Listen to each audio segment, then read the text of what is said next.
सगळं गेलं म्हणून तर आम्ही स्वच्छता करतोय। जी घाण 2.5 वर्षात झाली आहे ती सफाई करतोय। काही लोक म्हणतात मुंबईची लूट होते आहे, परंतु मुंबई महापालिकेच्या तिजोरीवर ज्यांनी दरोडा टाकला ते दरोडे होत आहे। पण गेल्या 3 दिवसापासून पुन्हा एकदा मुंबईत प्रदूषण वाढलेलं आहे।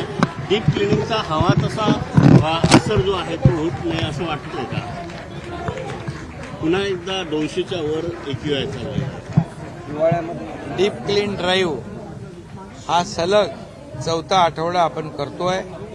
याचे परिणाम सकारात्मक आहेत। हिवाळ्यामध्ये थोडं हवा स्टॅग्नंट राहिल्यामुळे काही ठिकाणी याचा आपल्याला परिणाम जाणवत असेल, परंतु डीप क्लीन ड्राईव्हमुळे आज आपण पाहतोय की रस्त्यावर असलेली धूळ, माती, डेब्रिज महापालिकेचे कर्मचारी काढतायत, रस्ते पाण्याने धुतायत आणि माझं त्यांना सूचना आहेत की अल्टरनेट डे पाण्याने रस्ते धुतले पाहिजे, जेणेकरून धूळ, धुलीकण, कचरा हा सगळा रस्त्यावरचा गायब होईल। फॉगर पाण्याचे लावलेले आहेत, हवेतले धुलीकण देखील खाली येतील। त्याचबरोबर अँटी स्मोक गन देखील या ठिकाणी वापरतायत। मी या ठिकाणी एवढंच सांगू इच्छितो, मेकॅनाइज स्वीपिंग देखील सुरू आहे। हे सक्शन मशीन पण लावलेलं आहे। एअर जे आपले प्युरिफायर जे आहेत ते देखील आपण मागवलेत। एअर प्युरिफायर आले काय सुधाकर? आणि त्याबरोबर या ठिकाणी जे हवेतलं प्रदूषण कमी करण्यासंदर्भात ज्या काही उपाययोजना करायच्या त्या महापालिका या ठिकाणी करते। त्यांना मी टप्प्याटप्प्याने 1000 टँकर पाण्याचे भाड्याने घ्यायला सांगितले, परंतु हे पिण्याचं पाणी वापरता येणार नाही, वापरत नाहीत। रिसायकल केलेलं पाणी, बोरिंगचं पाणी, जुन्या विहिरींचं पाणी यामध्ये वापरलं जातंय, जेणेकरून पिण्याच्या पाण्याचा देखील गैरवापर होणार नाही याची काळजी आपण घेतोय। पूर्ण मुंबई या डीप क्लीन ड्राईव्हमध्ये आपल्याला दृश्य स्वरूपामध्ये येणाऱ्या काळामध्ये आपल्याला पाहायला मिळेल। मुंबई इंटरनॅशनल सिटी आहे, जगभरातले टुरिस्ट इथे येतात आणि म्हणून मुंबईमधले रोड, फुटपाथ, गटर्स, नाले, पब्लिक टॉयलेट, मेन रोड, अंतर्गत रस्ते, गल्लीबोळातले रस्ते हे सगळं स्वच्छ करण्याच्या सूचना मी दिलेल्या आहेत। सर, वरळीत आज आपण डीप क्लीन केला, खरंच इतकी अस्वच्छता आहे?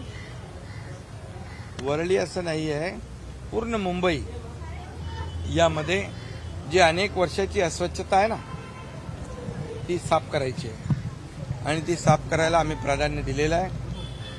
मी एवढंच सांगतो, यामध्ये मुंबईकरांचं आरोग्य जे आहे हे सुदृढ राहावं, प्रदूषण मुक्त मुंबई व्हावी, स्वच्छ व्हावी, सुंदर व्हावी, निरोगी व्हावी, हे आमचं टार्गेट आहे, अजेंडा आहे।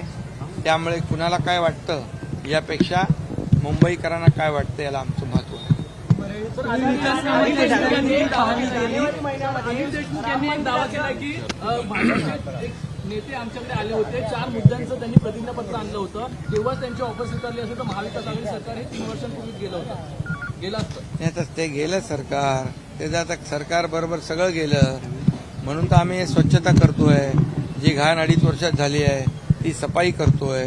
काही लोक म्हणतात मुंबईची लूट होती आहे, परंतु मुंबई महापालिकेच्या तिजोरीवर ज्यांनी दरोडा टाकला ते दरोडेखोर जर आम्हाला आरोप करत असतील तर ही जी काय स्वच्छता ही मुंबईकरांसाठी करतोय आम्ही। आणि त्यामुळे खरं म्हणजे हे डीप क्लीन जे आहे त्या विरोधकांना वाटतंय आपलं येणाऱ्या निवडणुकीमध्ये क्लीन स्वीप होऊ या भीतीने त्यांची भंभेरी उडालेली आहे। पण त्यांच्या आरोपांना आम्हाला उत्तर देण्याची आवश्यकता नाही, हे कामाने आम्ही उत्तर त्यांना देतो। आदित्य ठाकरे यांनी आपल्याला आव्हान दिलं होतं, आदित्य ठाकरेंनी आव्हान दिलं होतं, ते आव्हान स्वीकारलं जानेवारी महिन्यामध्ये उत्तर मात्र जरांगे पाटील आंदोलन 20 तारखेला करणार आहेत, कसं पाहता येईल? नाही, यामध्ये मी एकच सांगतो की कालच सुप्रीम कोर्टाने एक मराठा समाजाला दिलासादायक निर्णय घेतलाय।